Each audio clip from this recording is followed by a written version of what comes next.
The first flash of lightning lit her up in a blinding silver light. The rain had plastered her dress tight to her big body. The gun was in her hand. It didn't waver an inch. It was only a matter of seconds until the lightning struck again. Only this time it would be man-made lightning from the muzzle of a .38.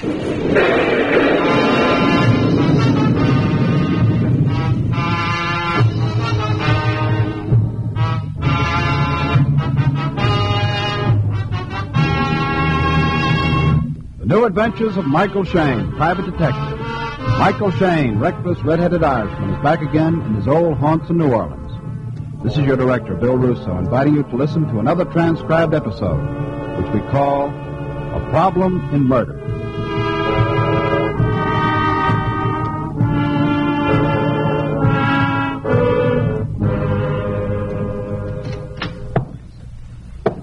Hello, Shayne.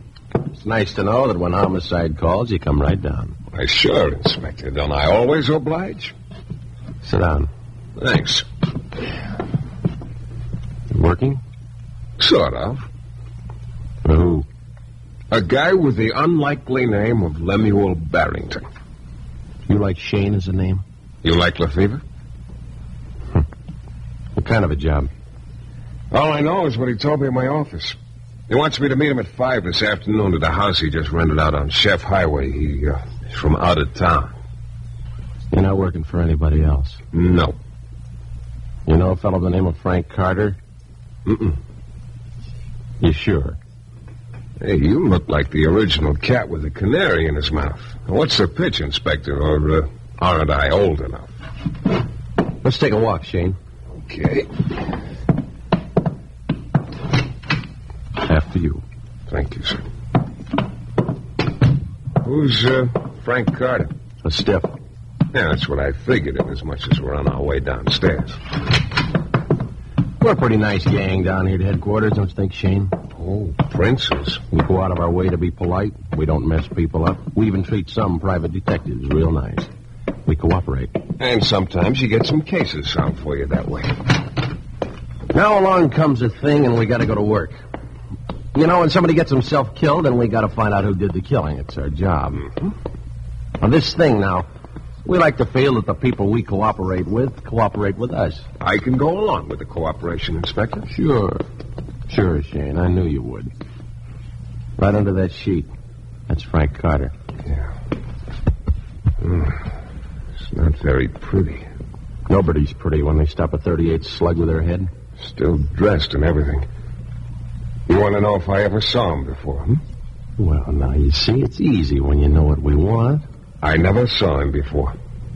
Now, Shayne. A very dull type. Where'd you find him? In an alley down by the waterfront. Well, then what are those grass stains doing on the knees of his trousers? It's raining outside. I get it. He walks on his knees, huh? Could have slipped. Oh, it looks more like he was doing something on his knees, Inspector. Those aren't skid marks. The grass stains are rubbed right into the cloth. Mm-hmm. It's the face I want you to remember. No can do. Try. Not a blip. Harder. All right, you've been playing 20 questions with me since I came in. I give up. What's the answer? Stick your hand in his coat pocket. Oh, no. Go on, Inspector. You pull out the surprise. All right. Take a look. Yeah. Michael Shayne, private detective, I know it was a good idea to have those cards printed. It's good advertising. Yeah, well, you might have advertised yourself right out of business, Shayne. It's funny how a guy you never saw in your life turns up dead with your card in his pocket.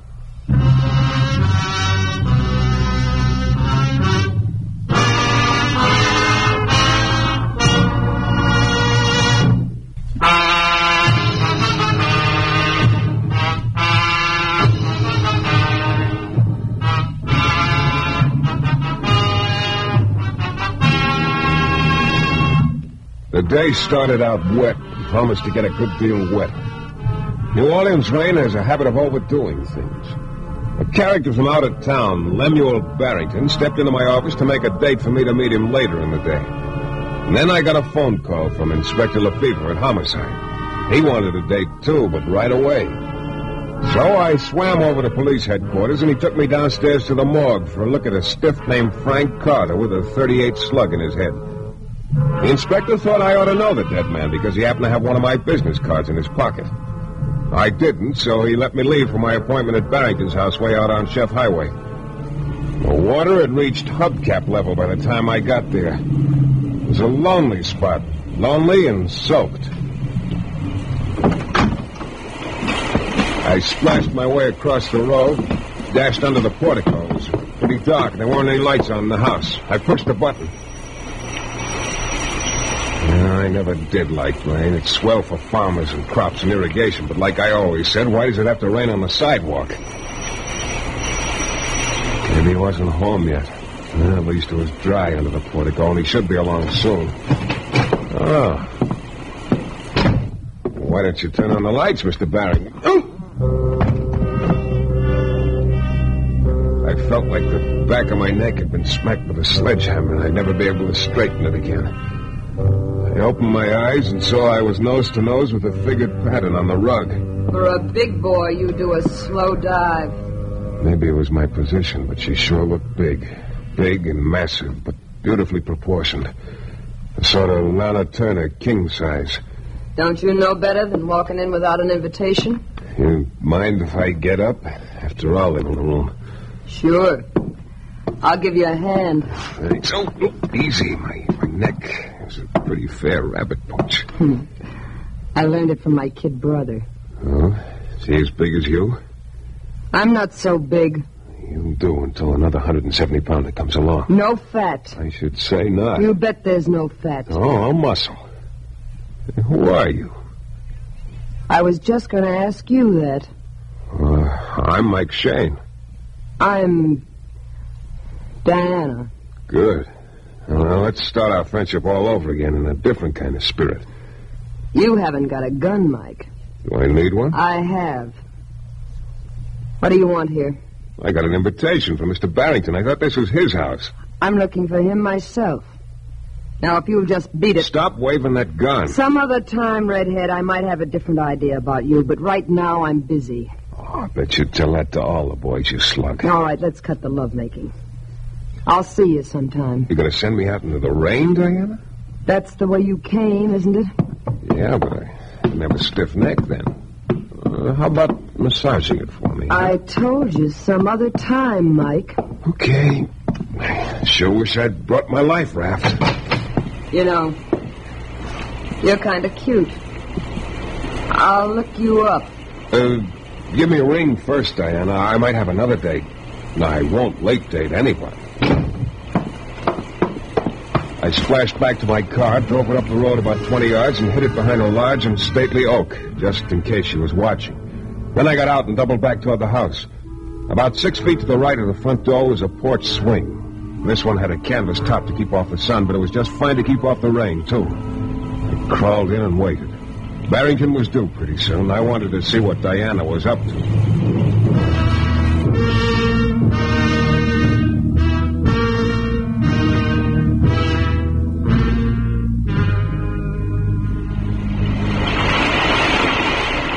It was cozy on the swing, stretched out. I was working on my third cigarette when a coupe breaststroked up the road and stopped in front of the house. A man got out, but it wasn't my client Barrington. Now, this guy was small with a thin face. He rang the doorbell and waited.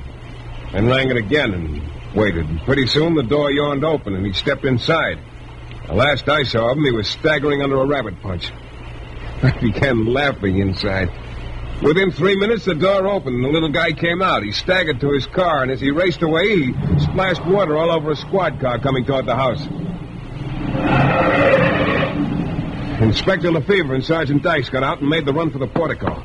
I poked my head out from under the cover of the swing. Bring it, Dykes. It must be pretty important to bring you out in this rain, Inspector. Oh, Shayne. Leave it to you to find a place to lie down. What are you doing out here? Waiting for my appointment with Barrington. Yeah? Anybody in? You'll find out. I'll stand by here. What are you grinning about? Am I grinning? Yeah. Open it, Dykes. Maybe nobody's home. Well, just walk right in. You kind of dark there? Go on, go right in. I don't know what you're expecting, Shayne. Dykes, try upstairs. Yeah, I'm disappointed. I thought... Oh, what happened in here? Well, obviously somebody was looking for something. Not very neat about it. Must have happened in the last 20 minutes. Oh? What are you doing here, Inspector? I'm working on a case, remember? Frank Carter. Oh. And I'm real glad to see you here, Shayne. You mean there's a connection? A guy by the name of Lemuel Barrington and this Frank Carter had some business together. Not really. And Lemuel Barrington's your client. And this is Barrington's house. Now tell me what you know, huh? Well, you know I don't hold things back from the police. Yeah, sure. What are you doing here? Well, this is where I'm supposed to meet Lemuel. He hasn't showed? Nope. Now, you still haven't told me what's going on. Well, according to some papers we found in Carter's place, his deal with your client involved $50,000 in cash. Ooh, could be that's why this place is turned inside out. Who did it? Diana, probably. Diana who? She didn't say. Who is she? She didn't say that either. Maybe she was in that car that passed us when we came up. No, that was somebody else. How do you know? I've been watching from the swing. Oh. If you really want to know what's happening to Diana... Yeah? Listen. Hey, that's my squad car. With Diana at the wheel. Now, look, Shane, this is the last rotten trick you'll play in the department. I'll lift your license, and I'll see you never work in this town again. One more thing, Shane. What's that? As far as this case is concerned, I figure you in it up to your eyeballs. Now you can drive us down to headquarters.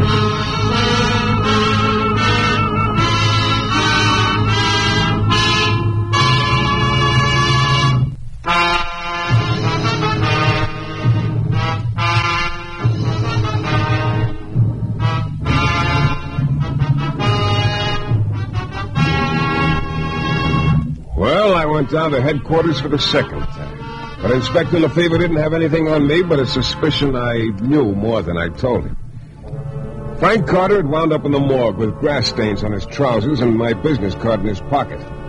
I'd never seen him before, but Lemuel Barrington, a client of mine, seemed to be mixed up in the Frank Carter thing. I'd gone out to Barrington's rented house on Chef Highway, but he didn't show up. An Amazon named Diana was there. After clipping me and another guy, she methodically tore the place apart, looking for $50,000. Since she'd made off with the inspector's car, I obliged him by driving down to headquarters, being very careful not to embarrass him more than I thought he could take. Then I went back to my office to pick up my phone messages. I found my client Barrington there, waiting for me. Mr. Shayne. Oh, too wet for you out on Chef Highway, eh, Mr. Barrington? I couldn't go back to the house. But you could send me there. Now, listen to me, Mr. Shayne. I am a law-abiding citizen. I came to New Orleans to conclude a business transaction... With Frank Carter? Yes. I brought $50,000 with me, intending to invest it in a company to be formed. But I found out that the intentions of Mr. Carter were not the purest. So you killed him? Killed him? He's dead. Oh, Mr. Shayne, you're joking. The stiff in the police morgue is no joke, Barrington. But you see? You see, they're desperate. My feelings were right. Yeah. What feelings? All they want is my money. Who's they? That woman, Diana, and Carter, and Caesar. Caesar? A little guy, Finn? Ugh, an obnoxious person. Mr. Shayne, they intended to fleece me out of my money. You think Carter was killed by Diana or Caesar so they wouldn't have to split the money with him? I don't know. They don't have the money. I do. It's mine. Oh, where is it? That's why I came here to your office instead of going to the house. What's why? Now, wait, you're going a little too fast. Slow down. The money is at my house. I'm afraid to go there. Oh, that's my job, huh? Well, I'm paying you for it. Well, how do you know it's still there? Diana turned the place upside down. I don't think she found it. Where is it? In the refrigerator, on the freezer shelf. Frozen assets, huh? I don't find $50,000 a humorous subject. Now, your job is to get it and bring it to me. Okay, Barrington, make yourself comfortable. And by the way... Yes? You better keep the door locked. The wrong person might knock.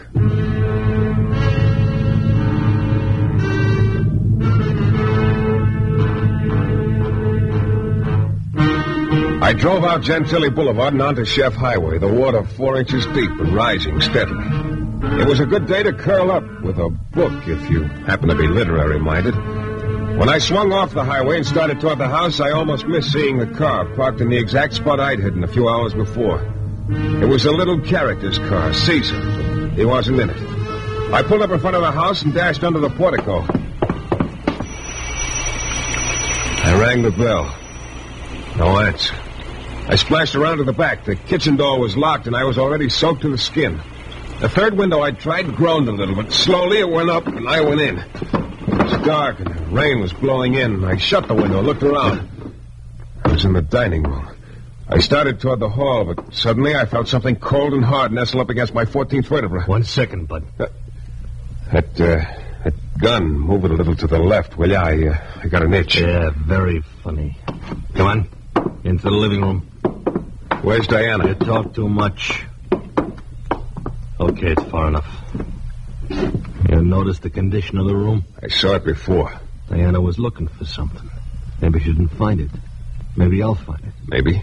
Maybe you'll help me. I wouldn't bet on it. I would. What are you doing here? I'm waiting for Lemuel Barrington. Yes, so am I. But in the meantime, I might find what I'm looking for before he comes. What? Never mind. What are you waiting for Barrington for? I don't know. I asked a question. Stop waving the gun. I asked a question, Bud. Where's Diana? How do you know her? I fell for her right after she clipped me behind the ear. Yeah. You're here after that dough. I told you why I'm here. Barrington sent you over for it. Maybe Frank Carter sent me. Come again. ISIS sent me. Yeah, I guess you know too much, Bud. No, I don't know enough. I wouldn't send anybody out into that rain, Bud. It's real neighborly. At the same time, I don't want you around. And you got a problem. Yeah, but it's easy to figure out. What do you think? That's what you ought to do more of, Caesar. Think. Where did you come Drop the gun, Caesar. Now, look, Diana, this guy walked in... Drop it. Okay. Mike, don't bend down. You might get a permanent crick in your back. I was just going to let the water out of my neck. Yeah. Trying to cut me out, huh, Caesar? Ain't that what you tried to do to me before? My privilege, I'm bigger than you. Beat it. Oh, into that rain again? Let me stick around a while, Diana. Maybe the rain will let up. Can't you see we want to be alone? You Caesar? shut up, you. I'm getting tired waiting, Caesar. Okay. Okay. See, Mike? He's a good boy. He's learned a good lesson one time or another. You didn't find the 50 grand yet. You know about that? I'm working for Barrington, remember?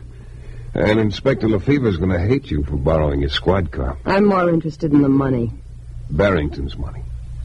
He welched on a business deal. With Frank Carter and you and Caesar. Yeah. But Carter's dead. That's a shame. Why was he killed, Diana? I don't know. Oh, it doesn't make sense. Frank Carter didn't have the money. Why was he killed? You got me. Maybe you killed him. Maybe. Maybe Caesar killed him. Maybe. How about Lemuel Barrington? Yeah, maybe he did, too, but I don't think it matters much what you think, Shane. Too bad, too. You've got such nice shoulders. Now let's get down to business. Before we do, just one thing, Diana. Sure. What? The grass stains on Frank Carter's trousers. Any idea how they got there? No idea. Let's get back to the money. I haven't got it. But you know where it is. I figure you were sent here to bring it to Barrington. You figure wrong. I don't think so. Nice perfume. I never made love to a girl before while she held a gun on. Mike, the dough. Where's the dough? All right, Diana. But let's talk this over. Hey, you're straining my chivalry. The dough, Mike. I can use this gun another way, too. Don't force me. Now, where's the money? It's in the kitchen. Then let's go see. You understand I don't have any grudge against you, Mike. It's just the money I want. Under different circumstances, I think we could make beautiful music together. Yeah, right now, we don't even seem to be playing in the same key. Maybe you just have a bad ear for music. Okay, where is it? In the refrigerator. Why didn't I look there? I don't see it. Under the cold cuts on the freezer shelf. Oh.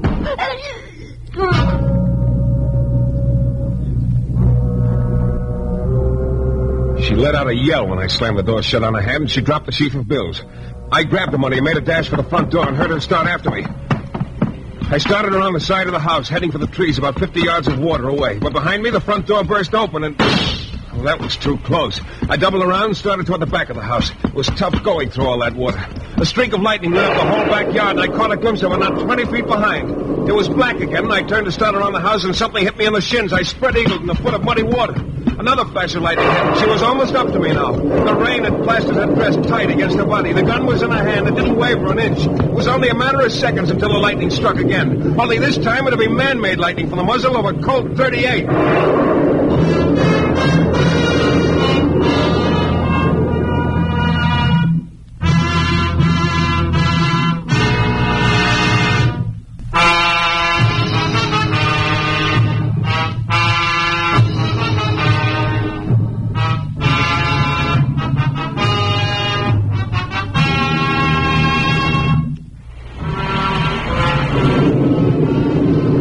I started to get to my knees and felt more than heard her sloshing toward me. A foot caught me in the ribs and I went under again. She must have tripped too because she landed right beside me. I caught her right arm and twisted it just a little. I felt the fingers of her hand relax around the gun. I felt better. I sat up in the water and looked at her. Oh, she was a real mess, but so was I. I wondered how she looked in dry clothes and without a gun. Then she started to laugh. And it was funny. I had the 50 grand in one hand and the gun in the other. The rain was coming down in sheets. We were sitting in a foot of water looking at each other. And Diana was laughing.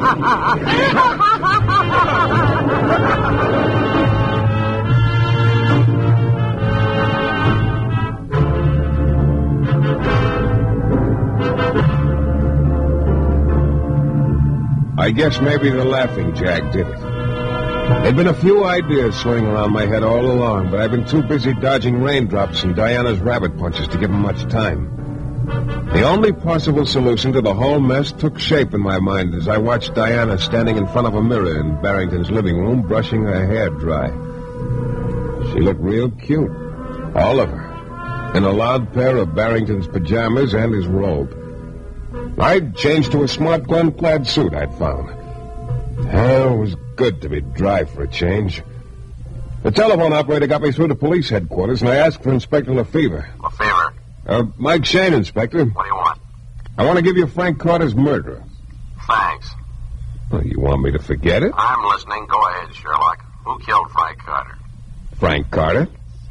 Very funny, you and your sense of humor. I'm not kidding. If you want to pick him up, send a couple of men down to my office. They'll have to bust the door down to get in, but I'm sure the police department will make restitution. You better be sure you know what you're talking about. Never sure. You pick up Carter, and I'll be down to headquarters a little later with the details. What do you mean, Carter? Who's down in the morgue? That's Barrington. The real Carter is waiting at my office. Do I have to draw a blueprint? You sure this theory of yours holds water, Shane? What doesn't today, Inspector? So long. Hey, wait a minute. How about that girl who stole my squad car? The squad car? Well, I'll be working on that, Inspector. What's he beefing about, Mike? I left it on Lafayette around the corner from the city hall. Oh, maybe he doesn't like the idea of it, Diana. You figured it out all pretty cute. Mm-hmm. What are you going to do with me? Well, now that you're demobilized, I think I can handle you. Mike, how did you figure Carter killed Barrington and changed clothes with him? Well, first of all, he shot Barrington through the head so there'd be no bullet holes in the clothes. He probably did it right here in the backyard of the house. But why? Well, the wet grass stains on the knees of the trousers on the dead man. They make sense if you figure Carter had to kneel in the grass beside the real Barrington to take his clothes off after he shot him. Then he drove Barrington's body over the docks to get as far from this place as possible. Only there's not much grass growing on the docks. Real sharp, Mike. And the card I gave Carter when he was posing as Barrington in my office. He tripped himself up when he forgot and left my card in his pocket when he switched the rest of the identification.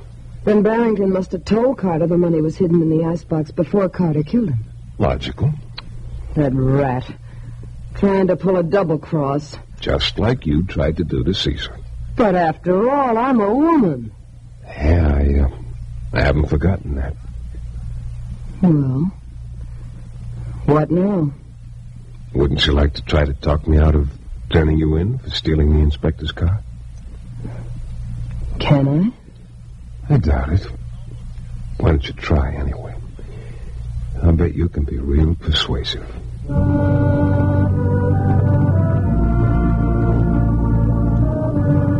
Barrington's 50 grand went to his family in his hometown. That is 50 grand minus my fee. I eventually got my clothes dried out, but the back of my neck will never be the same. Inspector Lefevre agreed there were extenuating circumstances. The rain and Diana's borrowing his squad car. He was, in his way, grateful for me handing over the murderer complete with details. He'd neglected to report the car stolen anyway. He was a little embarrassed about it. And maybe that crick in my neck will serve a good purpose. I've got a date with Diana. She's going to see if she can't make it feel better.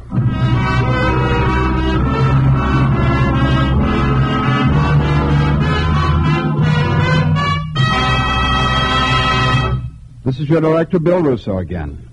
Our story was based on characters created by Brett Halliday and was written by Lester and Gerard. The music is composed and conducted by John Duffy, and Michael Shayne is portrayed by Jeff Chandler. Michael Shayne is a Don W. Sharp production, transcribed in Hollywood and distributed exclusively by the Broadcasters Guild. Next week, you'll hear Michael Shayne in another thrilling adventure from mysterious and colorful New Orleans.